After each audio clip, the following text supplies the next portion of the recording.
find that a lot of our clients love video marketing and there you that go. they're on board with it. It's just a lot of them are using it wrong. You found the Live Local Marketing Podcast, where business owners share their knowledge about what's working in the market today. Welcome. Thanks for joining us for the Live Local Marketing Podcast. Today we're with Darcy. Ma'am, how are we feeling today?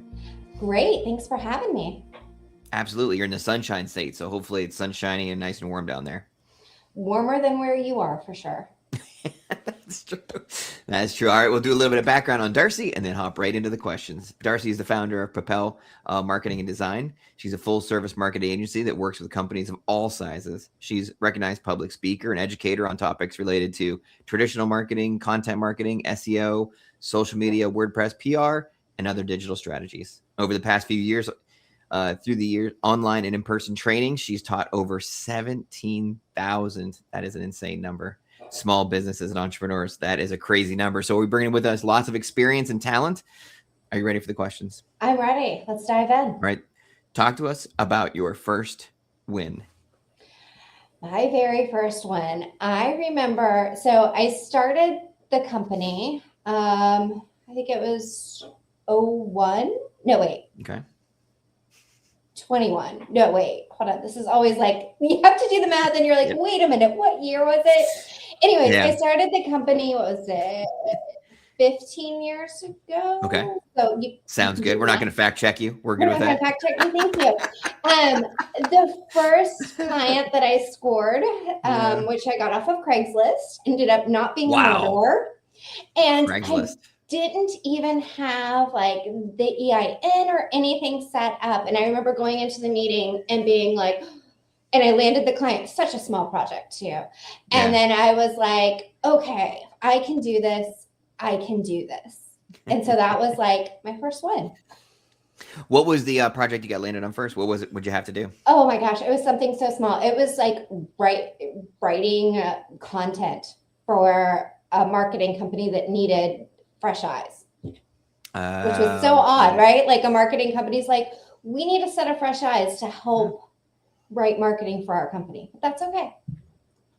So these days they would just use AI. That job doesn't even really exist anymore, right? It's a non-existent job. You know, we love AI, but we don't like to rely too much on it. Too much, right? No, that's true. That's true. And now that was just a one-time project. That wasn't like a client that went through the years. That was just a one and done. They worked with them for a while, maybe like a year or so. Oh, that's a long time for the first job. Yeah. Okay.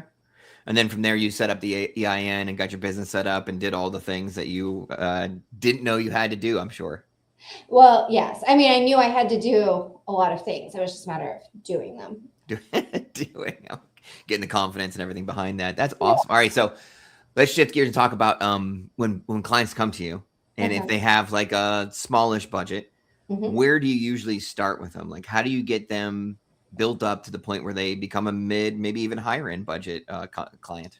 So that's a great question. The vast majority of clients that we work with these days are in the health and wellness area. So chiropractors, acupuncturists, physical therapists, med spas, etc. And a lot of them, when they're just getting started, they've got such a low budget. So we have a DIY program that we offer them. That way it gets them through the doors. It helps them understand what they need to do, take actions, but then they like get a little bit of a boost in confidence. They get some clients coming in, and then they have a bigger budget to work with and usually end up coming back to us for more help with SEO, with their website, with all of those items after they've already purchased a lower ticketed item from us. So when you have a DIY, is it like a course? Is it like a worksheet? Like, what does that look like exactly? So we call it it's a program. I don't like to use a course because sometimes I feel like it gets a negative vibe these days. It does. It does. Right? But it's got templates in it for like core key things that they need templates for specific pages on their website. So it's a course, but it's more actionable than it's educational, but way more like, let's do this together. Let's get it done so that you've got the ball rolling to start marketing your company. So the key sign, if it's a course or not, is do you have homework assignments? Do you say, hey, listen, we got to do day 1. There's a homework assignment to go day 2. Is that how it works? A quick break before we get to that next answer, because I know that answer is going to be brilliant, which is why I chose this moment to interrupt. If you love what you're seeing and you want to run your business off of warm marketing referrals, visit our website, livelocalwarmmarketing.com. It's got valuable resources, office hours, memberships, the book, an array of resources to help you get rid of cold calls, cold leads, door knocking, and run a business you can be proud of through referrals and warm marketing. Now, back to the show. Yeah, well, I mean, it does go through and it's like, okay, the goal for this week would be to tackle these items. Gotcha. But it's less like, oh, and we're going to do a quiz. It's more like, here are the items to tackle. Do what you got to do. Hand it off to whoever you have to hand it off to, but try to get it That's done. perfect. Yeah, so course-ish. It's got signs of a course. It smells like a course a little bit, but it's more fun, it sounds like, too. Yeah. So a little bit of both. Let's talk about we knocked it at the beginning here, the AI stuff. So we talked a little bit about, we want to make sure we don't want to rely on it too heavily, but what are some of the things you're using now that are best use, best practice? So love AI when used the right way. I think that one of the tips that, again, working with the healthcare providers that we do, one of the tips that I give, and one of my favorite uses for AI for that audience, and probably for a lot of your audience listening, is to leverage your responses to reviews. Like, for example, if we're working with a chiropractor and we say, okay, you know, you're going to get a certain number of people that come in with back pain, a certain number of people that come in for chiropractic care or for a specific service, work with AI to have like 25 responses for each bucket or each category for people when they leave a review, so that one of your team members can easily go into a Google Doc where you've dropped them all and approve them and reply as if you're actually putting time and effort in every single time, but you're not. But they sound better than thanks for the review. So I definitely think there's amazing ways to use AI, but you have to train it on your voice, on your tone, to give it specific directions, to tell it to not use an M dash, to tell it to use your voice, your tone, all of the things so that it sounds more authentic. So AI plus human. Yeah, that's actually the first time I've heard the testimony answer to that question. So that's interesting. What is the advantage of making the comments and making the thanks after they leave a testimony? Because I mean, the testimony itself speaks for itself. What's the advantage of leaving a comment? Well, from Google's perspective, you're playing Google's game of interacting with your Google business profile listing, which is what controls your Google Maps listing, which everybody wants to rank well for locally. So it's just another, like, we're doing your way, Google, we're here. So same thing goes for the description in your Google business profile listing or any other of those core elements that matter for local marketing, as you can leverage AI. Got it. That makes sense. You're just playing the game. Got it. Makes sense. Makes sense. All right. Talk to us about one of your favorite cold marketing strategies and then one of your favorite warm marketing strategies that you're using right now. Okay. So warm marketing, last month for the first time, we did we started DMing people in our Instagram. That's a good one. That's a good one. I had been putting that off for so long. So that's warm. Effective. Right? And then cold podcast. Podcasts are my favorite to like get into a new market in a way that they hear your voice. They like feel warmer around you. We're doing anything training related because I feel like it positions you as an expert leader.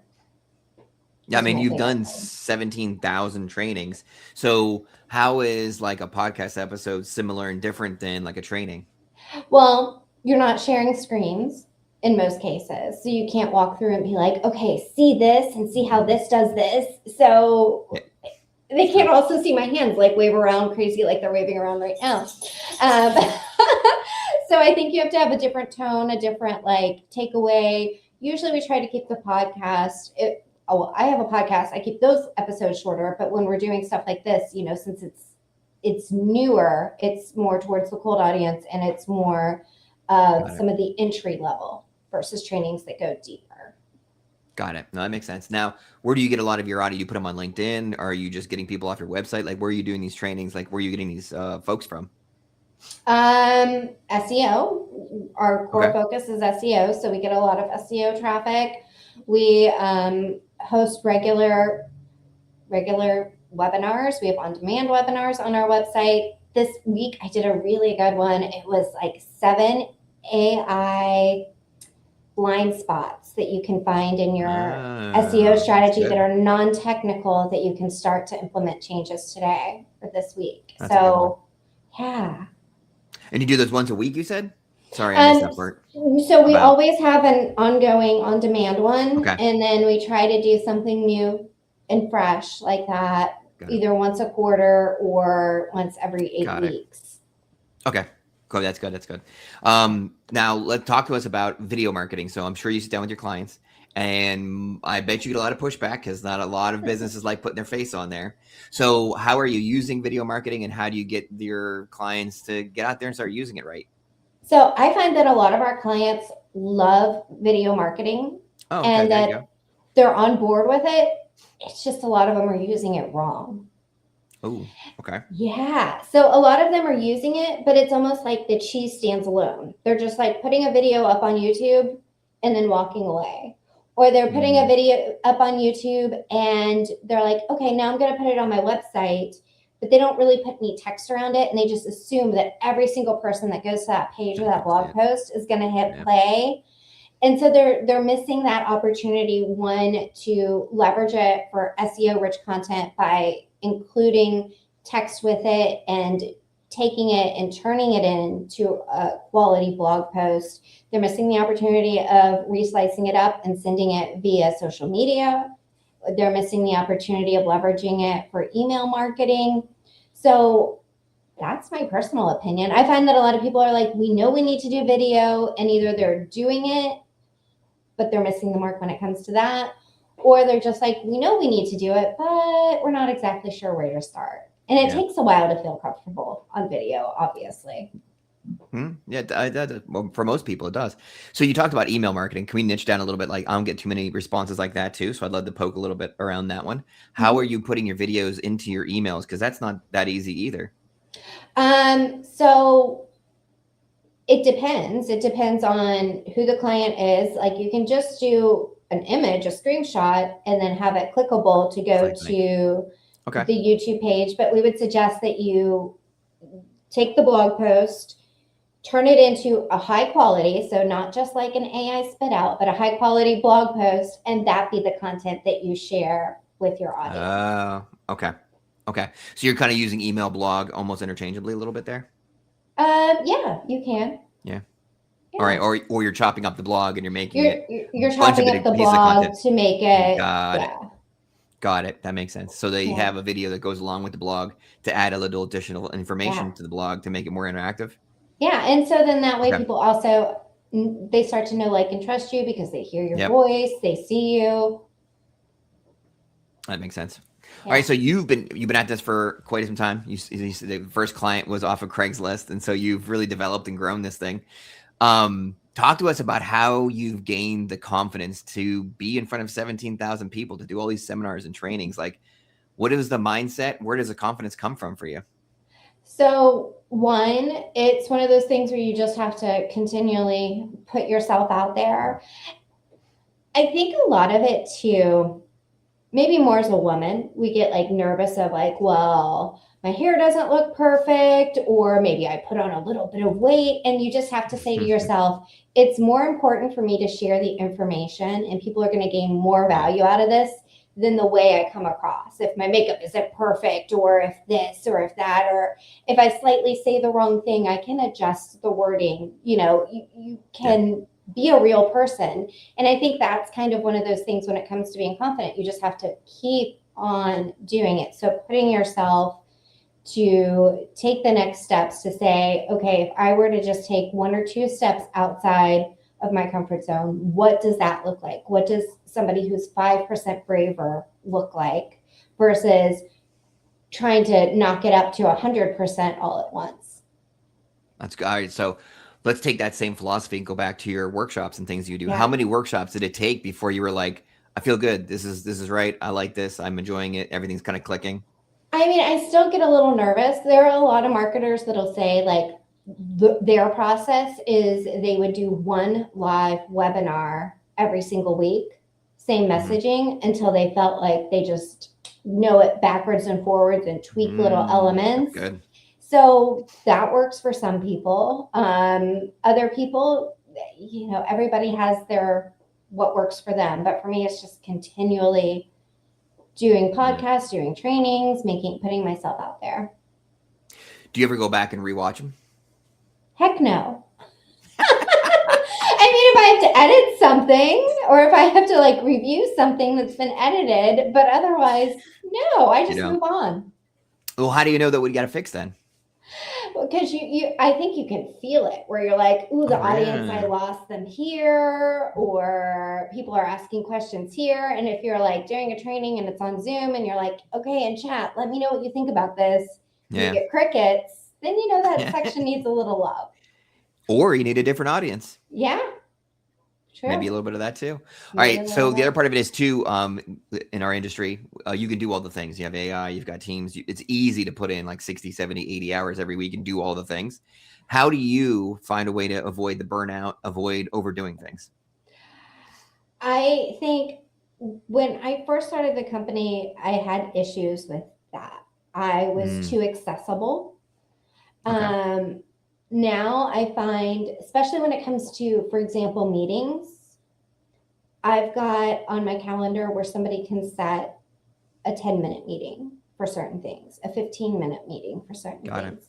So I make sure that my calendar has plenty of room for times when I'm not in meetings, when I'm not overly scheduled. I try to balance that completely. I try to make sure that clients can only get a hold of me through proper channels. Nobody is contacting me via my cell phone or anything like that. Some people, unfortunately, fall into the realm of having people constantly reach out to them that way.